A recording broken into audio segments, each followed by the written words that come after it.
Jenna looked down each dark aisle in silence as the musty air got stuck in her throat.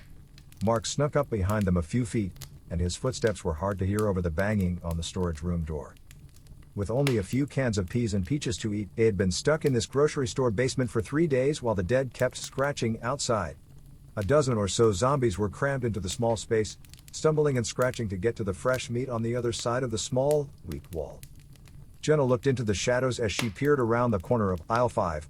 Lined with dirty, black shelves were boxes of soap and detergent. There is a whisper of moving. Flesh-peeled bodies lurched back and forth between shelves, their mouths slack and skin flaking off of stained hoodies. Mark came over when she waved and pointed. He gave a nod and held out his baseball bat that was wrapped in barbed wire. They moved down each side of the aisle at the same time. Jenna held her kitchen knife with clean fingers. After one more good sweep, they would have enough weapons to last another day or two. The first zombie came around the corner in a daze. Jenna lunged and pushed the knife up through the soft mouth of the animal. It shook and stopped moving. She didn't notice the second person until it was too late. Strong, smelly breath washed over her neck, and dead fingers grabbed her shirt. She turned around and cursed. Mark jumped off the shelves and swung the bat with both hands, hitting the animal in the head with a wet crunch. As the death rattles went off, chunks of moldy meat flew all over the floor. "Thanks," Jenna said out loud as she wiped tears from her eyes. Mark gave a grim nod. "We need to get out of here." They'd been slowly and quietly looking for food and other goods for days in this way, hoping that help would come soon. But there was less hope, and each night the dead got closer. Dozens of people had died because of their guns, but thousands more were hungry outside. They agreed behind closed doors that they would no longer be sneaky and would run up and down each aisle taking whatever was left, like 2 tins of Spam, a half-empty bottle of bleach, and a single sock. Mark threw things into a shopping cart that someone else had taken while Jenna watched. From the loading dock, there was a loud crash. Dozens of rotters poured through the bay doors like a wave of vomit. A warning scream came from Jenna as the first one jumped over shelves, snapping teeth and dripping gore. As the adrenaline rushed through her body, her next moves became automatic. She hit someone in the face with the handle of the knife, and then rolled over, pulling out a fake leg from a dead body. As she spun around, she hit 2 attackers in the head just as they grabbed Mark's shoulders. They fought back and forth in a deadly dance, killing every zombie that got in their way. But the dead came in a never-ending stream. It got hard for Mark to breathe behind her. This was because she was so tired and had lost so much blood. She was knocked into an aisle by a flailing arm that got her in the ribs. As she hit the ground, pain shot through her side. She saw through blurry eyes that their homemade shelter was falling apart, the shopping cart was rolling over, and things were all over the place. In the lead, a reanimated body in a dirty apron lurched towards her lying body, its mouth open in awe. She closed her eyes tight while snarling teeth closed around empty space just inches from her face. Mark's heavy grunts let her know that he was keeping the boss away for now. She pushed herself up even though her ribs hurt and looked around her shop furiously. Every exit was full of dead bodies, slamming into each other in a mindless rush for new meat. Held captive. While Jenna rushed to help Mark, the manager's head hit the ground and the knife went through it with a wet crack. Step by painful step, they ran backwards, crashing through a freestanding display and right into the opening to the bathroom. Mark slammed the folding door shut as Jenna wheezed and leaned against the wall. From the cut on her side, blood got into her fingers. "We're not going to make it," she screamed. Mark quickly looked around the small room. There are 2 rooms, a sink, and a small window with frost on top. He pushed the shopping cart against the door, which was already slamming shut on dead bodies. "There must be a way out. Please help me look." Jenna tried not to cry as she pushed off the wall and fell into a stall. As she scratched aimlessly at the walls and ceiling, all she found were more tiles. Her body hurt like heavy weights from being so tired. The barrier crunched inward from the outside. After giving up on his search, Mark threw his shoulder against the cart. The strain made his neck veins bulge. "Hurry!" In the other stall, Jenna's fingers touched a door that was just a bit wider than her hand and stuck out of place in the ceiling. With her heart racing, she climbed onto the closed toilet and pushed her numb fingers into the opening. Cracks in the shopping cart made it so hard for her to open it any further. "Mark, up here." He quickly sped over to her and grabbed her legs to help her get into the hatch. There was a narrow service tunnel going in both ways that was full of pipes. The search for help was not over yet. Mark pushed himself through just as a flood of dead people came into the bathroom, leaving them in the dark with only the blue glow of the sinks next to them to light their way. Jenna scratched her side and wheezed as air blew through the cracks. Which way? Mark walked off in a painful, wobbly crouch, and every step he took hurt Jenna's broken ribs. On the left were stacked shelves, and on the right were narrow service hallways that went into the dark interior of the store. They were desperately looking for a way out while dripping pipes rang with the sound of their quick steps. The hard walk down bloody hallways became like going through an endless tube. Being tired made Jenna's feet feel like they were on chains. Finally, they were able to squeeze into a supply closet that didn't lead to any other rooms but did let light in through a back exit. Locked, of course. As Mark slammed his shoulder against the door in vain, Jenna slouched against dirty shelves and felt her heart beat fast. She gave a weak laugh. Looks like we went the long way to die. Mark put his head on the wood and took short, rough breaths that filled the small window with steam. Beyond, the parking lot stood eerily empty, not a single dead head in sight. But shadows moved along the tree line as a howl echoed across the tarmac and broken down cars. There would be more. He looked at Jenna with eyes that were filled with determination. Not today. Mark put down his boots, stepped back, and charged with a roar, ripping the door off its hinges with a hail of splinters. Weak sunlight came through the clouds and he bent down to pick up Jenna's lifeless body. Together, they limped out into the dark sky, looking for any way to escape the life or death chase through their waking nightmare jail. For now, they fought hard for another hour so that they could do the same thing the next day. Jenna's cheeks felt like they were being burned by the sun. She came and went from being aware that Mark was taking care of her wound under a wooden cover in a nearby wooded area while she was feverish. Still, memories of their escape came back to them. They stumbled through fertilizer bags that had been spilled, hiding their bloody smell from the dead, and collapsed at the tree line while the zombies walked by, not caring. Now, Mark was threading a bent needle by the fire while antiseptic soap stung her skin. The tight attention on him took Jenna back to a memory that was playing out like a movie reel. She was in rural Pennsylvania visiting distant cousins when she heard on the radio that there had been attacks and violence. The number of people in quarantine zones grew until the sound of sirens blocked out everything else. As they tried to get away from the crowded roads, their car broke down on a lonely stretch that was baking in the August sun. As night fell, a stumbling figure appeared out of the corn stalks along the road. Mark shot it twice at center mass, but neither shot hit anything. Eventually, both the bullet and his nerve gave out. As it moved closer, he stopped moving, so Jenna had to stab its rotten brain through eye holes that were leaking gooey fluid. Through such small gaps, they had made it through the first hours of chaos by stealing goods from empty homes on foot. A farmer with a shotgun got them to tell him they were looking for safety long enough to point them in the right direction. Jenna let out a hiss as a thread pulled through her side, bringing her back to the hard truth. She barely held on to Mark's hand. Tell me that we won't end up like those other people? Mark tied off the stitches with shaky hands while sweat beaded on his ash-covered forehead. I swear. Now take a break, I'll keep watch. The sky was purple in the evening when she woke up again. Voices from outside sounded, and she tensed up until she recognized the sound of neighborly comfort in the familiar lilt. Already had enough sheep to trade for grain. Those poor people from the city had no chance out here. At least they made it. Now be quiet and check to see if that fire is still going for tomorrow. It's quickly getting dark. The noise got louder as boots crunched on leaf litter. Jenna got up and saw Mark come back toward her with a bundle in his arms and a new determination in his step. He started by setting out a box, a battery, and a bent wire. If we had a way to get help like the trucks do with their CB radios. These were in the separate garage up the street. I bet we could set something up to let everyone know where we are. Jenna's belly lit up again, driving away the chill. She smiled after a long time. You were helpful all the time. Let's do something. As Jenna turned the crank, static buzzed through the makeshift speaker, making it hard to hear anything through the white noise. Their homemade radio had been sending out distress calls for 2 days. Mark scanned the tree line next to her with field glasses on. His eyes were cloudy from not getting enough sleep. They couldn't stay in this clearing for much longer without being found out. But when they left, they gave up the only way to possibly be saved. Jenna's cracked hope came back to life, looking for a stance. Over. She cut the button. Hi, my name is Jenna. Do you copy?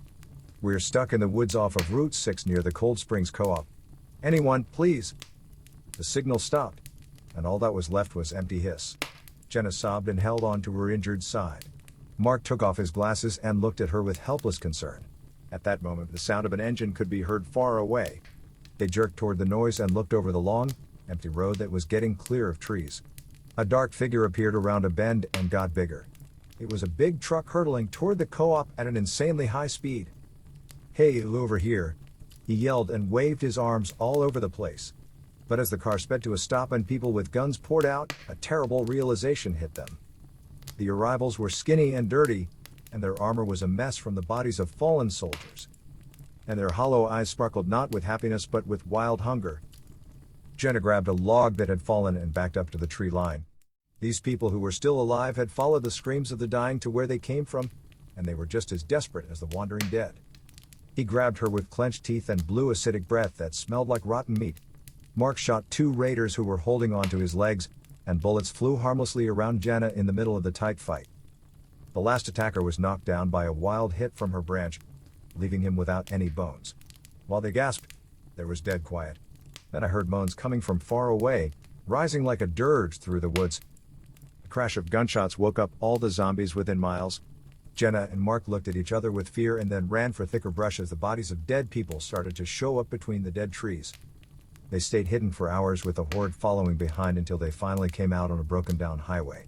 To their surprise, there were only dead bodies all over the empty blacktop that went all the way to the distance as storm clouds grew.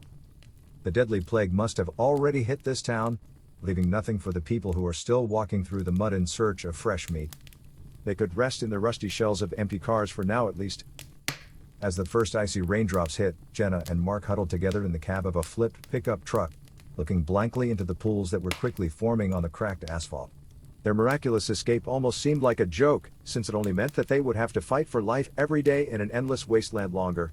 In the distance, a lightning bolt tore through the stormy clouds like a god out for revenge, lighting up a dark spot on the road ahead.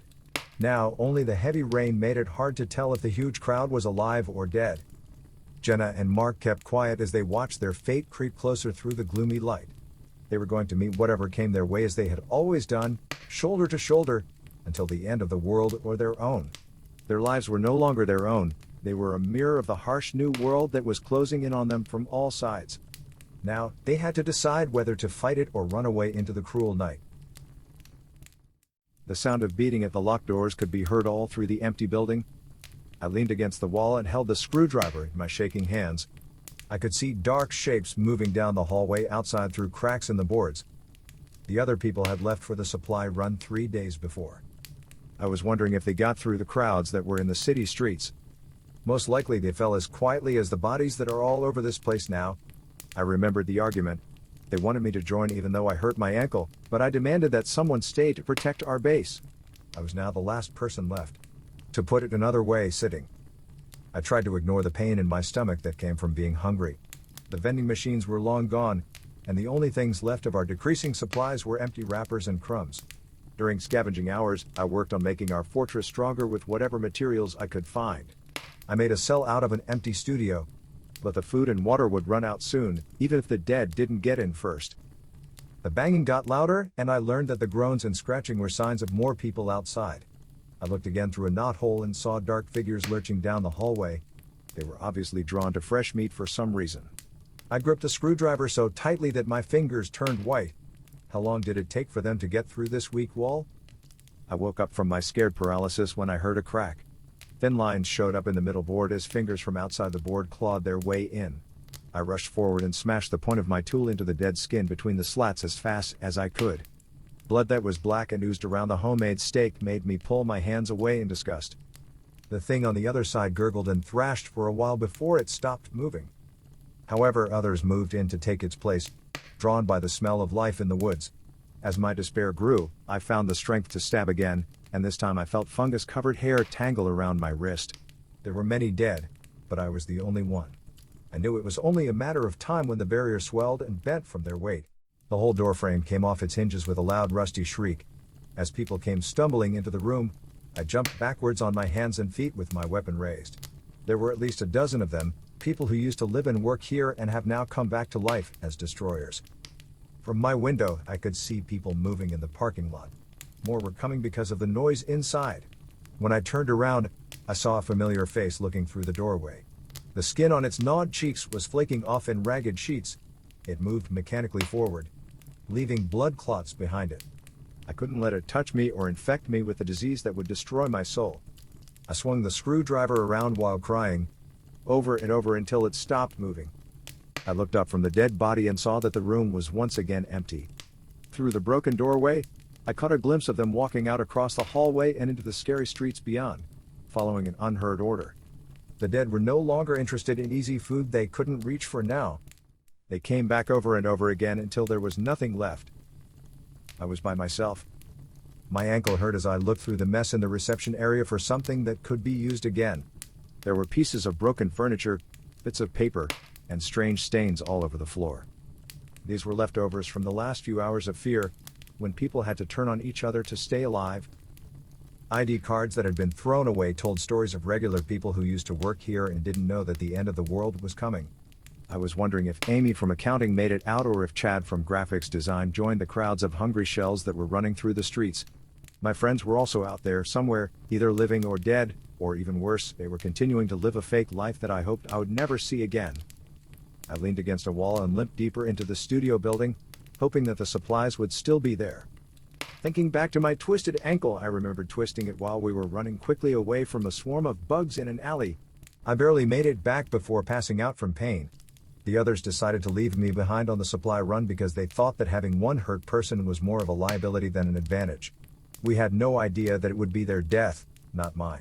I found myself in the green room, which is only used for photo shoots that need a natural background. Plants in pots drooped where the lights weren't feeding them, and the windows were now fixed frames around scenes of chaos. I saw a big cabinet and thought that cameraman or lighting techs might have used it to store things in the past. I pushed and pulled on the old piece of furniture until it finally gave way. Inside were stacked boxes of energy bars, fruit cups, and bottled water. A little money in this new world. As I filled my worn-out bag to the brim, I noticed polo shirts and pants in the armoire. They might have been left there after a shot. There was a pair of crumpled and ignored latex leggings in the back. Most likely they were used to slip-over pants for clean pickups because they were too big. I took off my dirty jeans and slid the tight leggings up to my legs. They were much better at protecting my hurt ankle than my torn jeans ever could have been. It was only a small win, but wins are hard to come by these days. I didn't think about how lucky I was. I just said a silent prayer of thanks to whoever owned these trash cans, and then left the studio to its own ways. As I continued to explore, I went down unfamiliar halls and made notes of landmarks in case I needed to get out of there quickly. Along the walls were posters for productions that had already been finished, showing happy people who didn't know that society outside these frames was falling apart. I found a toolkit that had pliers, duct tape, and zip ties stuffed into every pocket and crack in what was probably an editing room. Anything could be useful in a world where one mistake could lead to sickness or worse. Looking through desks, they found lost pens, notepads, and scripts from projects that were canceled. The scripts were for stories about love, betrayal, and forgiveness that had no meaning anymore. Looking through old, faded pages brought back bittersweet memories of simpler times when pleasure was only there to take the mind off of boring tasks and not from horrible things that were happening in the world. I thought about how scenarists might change their pulp fiction to fit the grim new facts, if any lived to write stories from this never-ending nightmare. As they shot, lights were still hanging above an empty set that looked like a bedroom from an old romantic comedy or soap opera. Now it was a tomb for fun. On a bulletin board against one wall were Polaroids of cast and crew members beaming with energy and purpose at important points in the production. My eyes kept going back to pictures of better times, when smiles meant happiness instead of madness and touching meant closeness instead of spreading disease. I wondered who took these pictures before the world was ruined by rotten despoilers who were still waiting on the edge of death to replace the laughter with screams in every picture. A red light flashing in front of a closed door marked security caught my eye. Behind the small wired glass window, old video played on flickering LED screens. Most of the halls and rooms were empty, with the occasional technician or talent cutting between frames. As I peered through the glass of the surveillance hub, my breath clouded the view. I was looking for signs about what happened to my friends or how the horde was moving beyond these walls. I only found old, boring things like sand grains slowly falling through an hourglass and disappearing. Without guards to run them, the machines had been turned off for a long time, leaving only looping repetitions of safety and order, which were now just empty shells. I looked everywhere for answers but could only find relics from the past and ghosts making fun of my presence by showing me signs of a world that is now nothing but dust. The dull routines that kept the staff at this studio alive for years had turned into a nightmare that not a single one of them could have imagined. But I lived it every moment, hour after hour, fighting tooth and nail for every breath against a tide that would not stop until it buried me and any warmth left in this abandoned world forever. I had dreams that didn't make sense. I saw flashes of teeth shining, hands clawing, and phantom screams disappearing into a sea of hungry faces. I woke up in a cold sweat to a dark dawn. Even though I was in my safe room, I was still holding on to a rusty wrench for safety. I ate nutrient bars and bottled water for breakfast while looking at maps I got from the studio and planning possible paths that would take me past these streets. Most of the outer areas were marked with lines that crossed each other to show roadblocks or sinkholes that couldn't be crossed by foot or even a tank. But in the east, there were fewer barriers. This area was probably an old industrial park that is now overgrown and forgotten between house developments that have been overrun for a long time. If I could get past the first defenses, the wilds might have supplies that scavengers missed. Before I left, I put food in every pocket and zipped my knife and tools under an elastic gauntlet so I could get to them quickly. The thigh holster I made out of zip ties now held a magnesium flare gun with 3 incendiary rounds, which would be enough to scare off intruders in the worst situations. After taking a few weeks off, my ankle was mostly fixed and was wrapped in medical tape for support. I took a deep breath to calm myself down, then opened the back door and slipped out into the early evening darkness. The sporadic flickering of the streetlights drew moths and other scavengers to the worn-out hum of electricity running through dead circuits. In the deeper shadows between the poles, shaky shapes moved down the road like ghosts. I got down on my knees and quickly ran across spaces between shaking light to stay out of the way of hunters who were wandering. A block away, rusty overhead doors blocked the industrial area from the homes nearby. Paint had peeled off and steel had bent from years of not being used, but it was still there, for now. A strong climber could get through the cracks I saw where joints had come loose from the frames, but I'm sure the moving parts screamed louder than sirens in the still night. I slowly and carefully removed the rusty screws that were holding a lower panel in place, slowly releasing it piece by piece to avoid making a mess. Finally, it came off, and I slid under on my back, groaning as I scraped my skin but not saying a word. There wasn't much light inside, forms were hard to make out in the dim moonlight that trickled between the rafters and mesh skylights above. Long abandoned machines loomed in dark areas. They were leftovers from a production boom that was now falling apart, just like the abandoned city outside these walls. I carefully made my way through the maze, listening for any sounds other than my light breathing and the plastic of my pack of goods rubbing against things in the way. Some distance away, I saw holes in the skylights that let moonlight shine on moving trash piles, old tires, and wheelbarrows that were only partially buried, looking like bones sticking out of an untidy cemetery. Scavengers may have damaged the roof over time, letting in other people who shouldn't have been there. I looked into the soft shadows to look for flickers or shapes. There is a gathered group against the far wall. They are not moving, but you can see the faintest pulses of breathing from this far away. They still hadn't found me. I went back a few rows and slid up an access ladder to get the magnesium flare pistol off of its hook. 3 quick pops broke the heavy silence, lighting up the huge room as sparking debris fell through the roof's holes. As the attention turned to the noise and light coming from below, mouths were wide open and hissing and growling. The noise woke up stumbling figures that were leaning against the walls. My bullets did what they were supposed to do. They drew hungry onlookers to the trick and made an exit possible. As the glow from the flares faded, I snuck back outside through my entry point to see shadows coming together. I watched them rush past like crazy ghosts, forgetting whatever sense brought them here in the first place because they were so hungry. The manufacturing yard was empty, and my way was open, for now.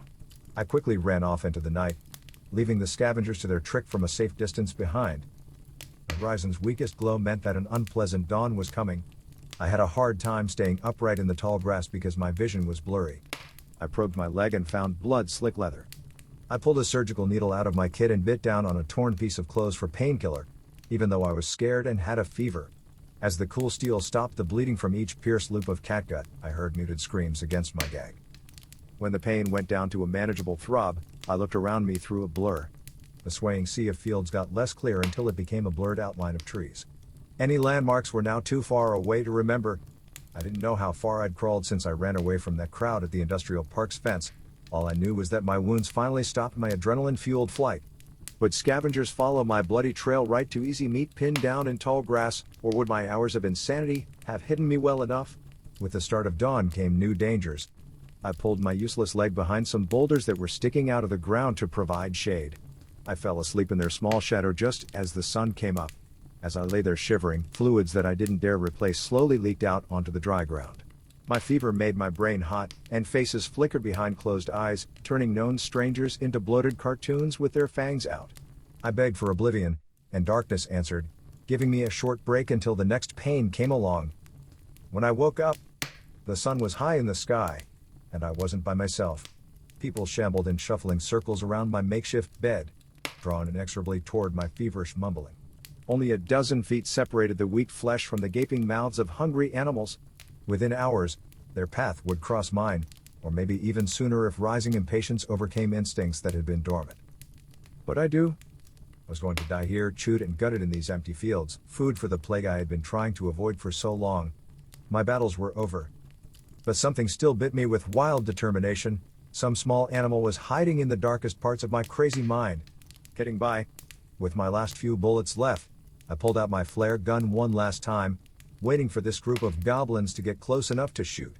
3 shots rang out at the same time, sending out fiery flares that hit the unwary target all at once. A fire broke out. The dead bodies turned into human flames, eagerly burning the fuel that was given to them. Their screams mixed with mine, and mine was more of a cry of joy than pain. Because during those loud seconds, my mind came back to itself enough to see a chance distraction. I rolled over on my front and let out a primal cry as I started the long drag toward the faraway tree line. There was a snake-like path of blood, but the pain went away behind wild eyes that were fixed on the road ahead, past flames that were now consuming all hope of adding to the dead ranks. Grass stung my face and sharp rocks cut my knees, but I crawled inch by inch until the dark arms of the forest wrapped around my falling body in a green hug. There, under the ancient branches that were tangled together above, life died again, but something else moved as the darkness grew. Soft but focused footsteps can be heard coming through the leaves. As my vision faded, a shadow fell across it. It was a tall stranger looking down at my broken body. In one hand was a long gun that sparkled, and at their belt swung a well-used but well-kept blade. We looked at each other. "Still with us?" A voice that was rusty but still human asked. My last breath came out in a weak whisper, "Please." All was devoured by darkness. Even so, there was still a bit of hope because the area held more than just dead bodies to eat. There were also people who lived and were still alive to help strangers. These people were like little sparks of light and friendship that could bring about rebirth even in the darkest hours for humanity. My battles were over, and I couldn't tell if fate was taking me to the afterlife or to a new day. I let go without feeling bad for the first time because destiny had taken over my choice. The helicopter blades broke the silence of the Arctic and threw powdered snow into the air like confetti. There was nothing but white space below, and the thought of it made my stomach turn with a mix of fear and excitement. That was it, the last test. I was used to being cold, but this was different. This was the Arctic, and it was harsh. The grumpy pilot, whose eyes were hidden by mirrored goggles, yelled over the din, 5 minutes to LZ. He pointed with his hand to the drop zone, which was a flat area next to a sharp rock that cut through the ice like a frozen scream. We were a strange group of 6 newcomers from all over the world, each with a unique skill that had helped us get this far. We used call signs instead of real names to talk to each other. My name was Raven. The others' faces were a blur. They would soon be either friends or dead bodies. The goal was simple: search and recover. Discover the package, keep it safe, and bring it back. It looked like standard op. But we all knew that Blackridge Security didn't do things by the book. The private military company was known for how hard its final test pushed new members to their limits and how efficient it was. There was a crunch as we hit the ice. We were in a cloud of ice crystals when the helicopter took off. The pilot didn't wait or wish us luck. As we weighed our packs and checked our guns, the plumes of breath came out of us. Right away, the cold hit us like a live, biting thing that tried to weaken us from the first step.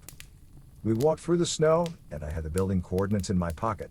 If meant to be left behind, a remnant of a project that was never finished. Ahead of us, though, I couldn't get rid of the feeling that someone was watching us from the shadows. The building was a shell, with walls that had been damaged by years of Arctic storms. We broke down the door's springs and walked in, our lights shining through the darkness. The only sounds were the creaking of old metal and the whisper of wind through broken windows. The place felt like a tomb. Then we saw him. He was lying on the ground against the wall, his clothing torn and bloody from the cold.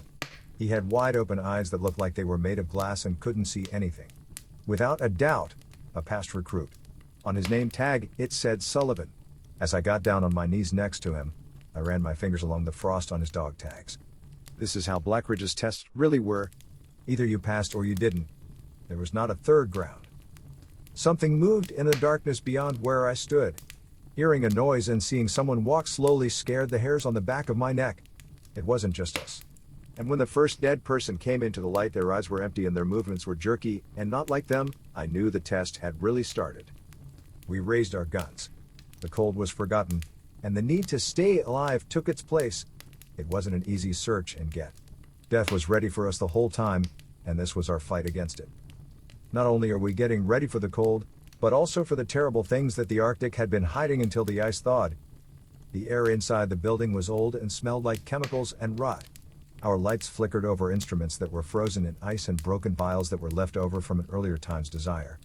The cold seemed to get deeper into our bodies the deeper we went. It was an enemy that we could never fully defend ourselves against, no matter what gear we wore. The lab was a tomb of bent metal and broken glass that we found. They were there, strewn around among the other things that had been destroyed, like the last thoughts of the damned. The words hit me hard as I turned the pages, the ink smeared by frost. Super soldier trials, enhanced resilience, cryogenic reanimation. It was crazy, but it was a Soviet dream to beat the cold and make soldiers out of ice. We came to terms with it in waves. Not only were we new troops taking a test, but we were also walking in the footsteps of ghosts and soldiers who had been turned into something other. The building was their cemetery, and we were not allowed to be there. The halls were filled with the sound of groans and the scraping of frozen skin on metal. They were on their way. The dead and failed tests could hear and smell us. As the tide was about to come in, we got our weapons ready, which was a weak protection. They rushed out of the dark, a bunch of scary things covered in ice. Even though their eyes were empty, it was clear what they wanted to do. They kept coming at us, as if they were driven by an urge we couldn't understand. And we fought back. Our rounds broke the quiet, but 2 more came in for every one that went down. It was chaos and a dance with death that brought us to the edge. We had been trained as troops, but nothing could have made us ready for this. The building turned into a maze of fear, with every corner and room a different nightmare. We found it in the middle of the lab, where there was a lot of noise and mess. Where the horror came from. An icy room with frosty glass, but inside was something that used to be human but was now a horrifying fake of life. It was the most important part of the trial and the first, only one of its kind. We didn't have time to think about what it meant. There were dead people all around us, so we had to get away. We fought our way out of the room, leaving the person inside to face the cold Arctic. As we closed the door behind us, I knew that our task was far from over. I had the logs under my arm. The future was what we had to be afraid of now that we knew about the past. At the end of the chapter, we were scratched and bruised but still living, staring at the logs that could save us or kill us. As soon as the logs were open, they could not be ignored. We were reading in the dark, broken down remains of a Soviet bunker. Our headlamps cast long shadows on the pages as we looked through them. The words were cold and scientific, but they told a horrifying story that felt very real. The logs named it Project Winter's Children, a plan to make troops that could survive in any setting and fight where other soldiers would die. The Soviets were so proud that they thought they were gods and made monsters. We weren't just new members, we were the next part of a dark history. It wasn't a place to test us, it was a place to breed them, a place where we could be killed and added to the numbers of the dead if we didn't pass. It hit me like a punch in the gut. People before us had also been thrown away, so were we. We were sent by the company to die or be turned into those things. The deception hurt more than the cold in the Arctic. Richter, one of our own, had known the whole time. He hid the fact that he had been bitten during the last fight because he thought that he might be the one to make it through the change and become something else. He was not right. It was quick and painful when the change hit him. He turned into a creepy imitation of the person he used to be, full of anger and hunger. We had to put him down because he couldn't do it himself. We had to end his pain. The fight with Richter made me realize what I needed to do. We didn't trust the goal or the company. We had to get off of this awful rock. The island, though, had other ideas. The crowd came after us again, drawn by the noise of our fight. We fought really hard, but it seemed like more came out of the snow and ice for every one we killed. It was getting cold, dark, and time was running out. The logs were the only thing we had that could help us get out of this sticky situation. We had to act, figure out a way to call for help, before we joined the army of zombies on the island.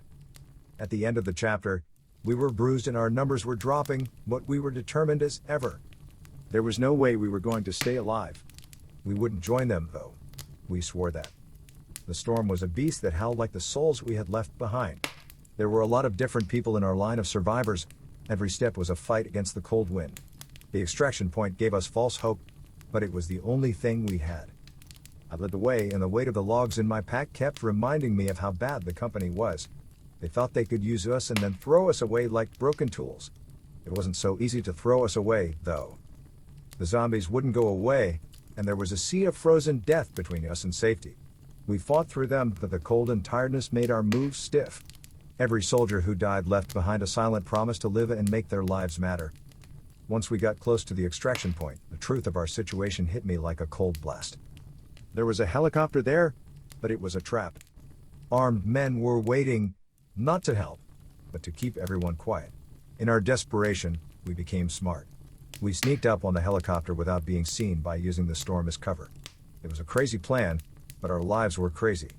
We caught them off guard, a violent storm of reflex to stay alive. I was in charge, and the rest of my team was protecting the outside. We learned a lot from the company, and I used what they taught me to make their tool work against them. As the storm got worse, we left them on the island. Before we flew into the storm, the facility and its dark secrets were hidden by a blanket of white. It was free, but for what? We knew for sure that the company's sins would be found out because of the logs. We landed in a rural outpost that was out of range of the company. The world would hear our story, which is the real story of Project Winter's children. But for now, we enjoyed the warmth of life and the fact that we were still alive in spite of the cold. Every night, before Noah drifted into the world of dreams, I'd sing to him. Our ritual, a simple lullaby that had been in our family for generations. His little eyes would flutter, and within minutes, he'd be asleep. I often wondered if it was my voice or the comfort of routine that lulled him to slumber.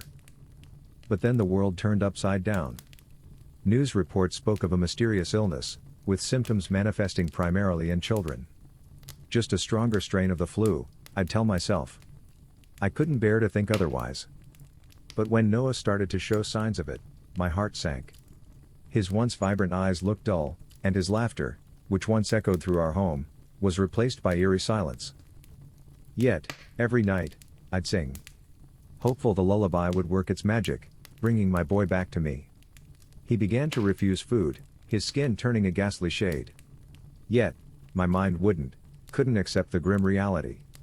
It was just a prolonged fever, I convinced myself. My best friend, Claire, a beacon of reason in these testing times, visited often, bringing medicines and news from outside. She'd heard stories of affected children acting violently, of families torn apart. "Anna," she'd plead, "you need to get help. This isn't the flu." One fateful evening, as the golden hues of the sunset bled into the dark of the night, Claire's voice became frantic. "He's one of them, Anna. You can't keep him here." My mind, frayed and weary, saw not a friend, but an intruder. How dare she suggest I abandon my child? In a blur of rage, I made sure Claire could never say such things again. The weight of what I had done only deepened my denial, pulling me further into the abyss of madness. Night after night, the ritual continued. I'd sit by Noah's locked door, singing our lullaby, praying for a miracle. His room's silence was occasionally broken by low growls, reminding me of the danger lurking just beyond. But my love, warped by delusion, saw past the monster he had become. Until that brutal night. As I sang, there was a loud crash. The door to Noah's room splintered open, revealing the nightmare I had been living in denial of. My little boy, now a grotesque version of his former self, lunged at me. Our struggle was fierce, fueled by a mother's love and a creature's primal hunger. My singing became desperate pleas, hoping to reach some remnant of my son inside the monster. Miraculously, I survived the ordeal, but the scars ran deeper than just the physical. In my heart, I knew Noah was gone, but my fractured mind clung to the hope that he'd return. So every night, in a now empty room, stained with reminders of that fateful encounter, I'd sing our lullaby. Hoping that somewhere, somehow, my little boy would hear it and find his way back to me. It began with a whisper, a rumor circulating through online forums and hushed conversations in darkened corners. An app, a beacon of hope in our nightmarish world, promised safety from the relentless zombie threat. Out of desperation and fear, Jess, downloaded the so-called Pandora's app. The news was bleak every day, more outbreaks, more victims. The once bustling city streets were filled with the eerie silence of dread. My dear friend, Leo, was attacked just last week, and the thought of losing him filled me with panic. I'd do anything for a chance at protection, even if it was digital. On the surface, the app appeared helpful. A simple interface showcased a map highlighting safe zones, tagged with user updates. A chat feature allowed for immediate communication, and daily survival tips popped up. Within a few days, the app had guided me to several survivors, and together, we formed a group. Our strength was in our numbers, or so we believed. Yet, as the days progressed, I noticed subtle changes. At first, it was mild, a slight delay in response or a vacant look. But as time wore on, the differences became glaring. A once jovial group member now snapped at minor infractions. Eyes that once held hope now seemed clouded, almost dead. Even their walk began to change, a slow, deliberate gait. Shaking off my reservations as mere paranoia, I continued relying on the app. It had been good to me, guiding me to safety multiple times. But it was during a routine food scavenging mission that reality slapped me hard. A fellow app user, someone I'd considered a friend, turned on a non-user. The attack was brutal, unexpected, and right before my eyes, the man I knew was gone, replaced by a creature with insatiable hunger. The horrifying truth began to settle. The app didn't offer protection against zombies. It was a trap, ensnaring its users, turning them into a more formidable, cunning breed of undead. Wordlessly communicating, the transformed app users began hunting, their primary goal to eliminate any threat to the app's growing dominance. It wasn't long before my closest allies, the ones I'd laughed with, cried with, and fought alongside, confronted me. Their eyes, once filled with warmth, now stared coldly back at me. I was an outsider, a threat, and they had come for me. The battle that ensued was brutal. Armed only with a makeshift knife, I faced off against my once friends. Every stab, every slash was a cruel reminder of the bond we once shared. The odds, however, were overwhelmingly against me. Despite my fierce determination, I was outnumbered and outmatched. In a final, heartbreaking confrontation, the very people I considered family delivered the fatal blow. I fell, a casualty of an unseen digital monster. In the distance, as my vision blurred, I saw the glow of countless phones, all running Pandora's app. It became evident that the app's intent was far more sinister, a digital puppeteer controlling its army of intelligent zombies, hell-bent on world domination. I penned down this warning in my final moments, praying that someone, somewhere, reads it. Avoid the Pandora's app, for it's not salvation but damnation in disguise.